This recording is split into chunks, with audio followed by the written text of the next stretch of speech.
Rope வைக்கிறதுக்கு length வந்து 25 inch எடுத்திருக்கேன். நமக்கு தேவையான அளவு எடுத்துக்கலாம். நான் வந்து 25 இன்ச் எடுத்திருக்கேன். இப்போ இந்த கிளாத்தை இந்த மாதிரி 2ஆக மடக்கிட்டு இந்த மாதிரி தையல் போட்டு எடுத்துக்கோங்க.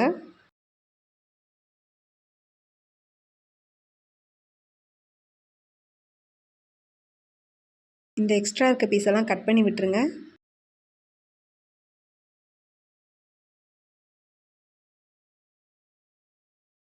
ஊசியில் இந்த மாதிரி நூல் கோர்த்து எடுத்துக்கோங்க.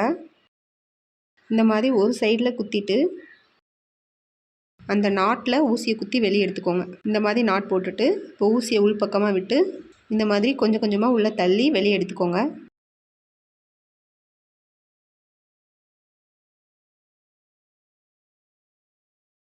ஊசியை இந்த மாதிரி டைட்டாக பிடிச்சிக்கிட்டு இந்த ஸ்டார்டிங் பாயிண்டில் இந்த மாதிரி இழுங்க. உங்களுக்கு வந்து கிளாத் வந்து கொஞ்சம் கொஞ்சமாக வெளியே வந்துடும். நல்லா ஊசி இந்த மாதிரி டைட்டாக பிடிச்சிக்கோங்க. பிடிச்சிட்டு இழுங்க. பாருங்கள், ரோப்பு திருப்பிட்டோம். 2 கலரில் கிளாத் எடுத்திருக்கேன். உயரம் அகலம் ரெண்டுமே 3.5 இன்ச்சில் எடுத்திருக்கோம். இப்போ இந்த கிளாத்தை இந்த மாதிரி 2ஆக மடக்கிட்டு இந்த ரோப்பை இது மேலே வச்சுக்கோங்க. வச்சுட்டு இந்த சைடில் இந்த கிளாத்தை திருப்பிட்டு இந்த சைடில் தையல் போட போகிறோம். இந்த எண்டில் மட்டும் இந்த மாதிரி மடக்கிட்டு தையல் போடுங்க.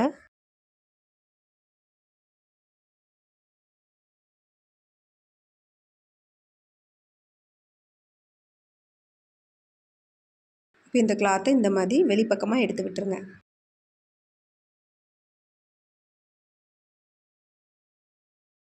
இதே மாதிரி தான் அடுத்த கிளாத்தை தையல் போட போகிறோம்.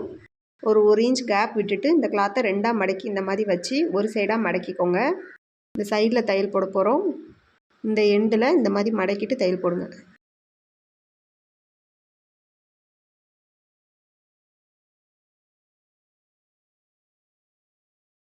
இப்போ எக்ஸ்ட்ரா இருக்க பீஸை கட் பண்ணி விட்டுருங்க.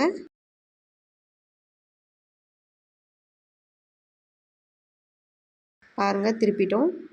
இதே மாதிரி தான் 1 இன்ச் கேப்பில் வச்சு இந்த சைடில் தையல் போட போகிறோம். அந்த எண்டில் மடக்கிக்கோங்க.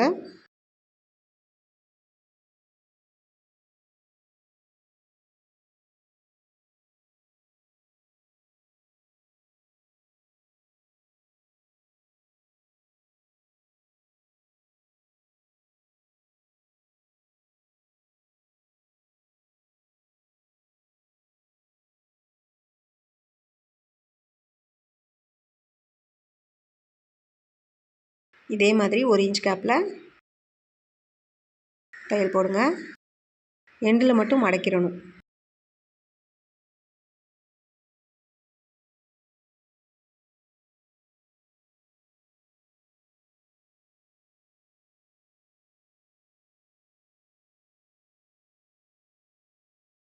பாருங்கள், தச்சு முடிச்சிட்டோம்.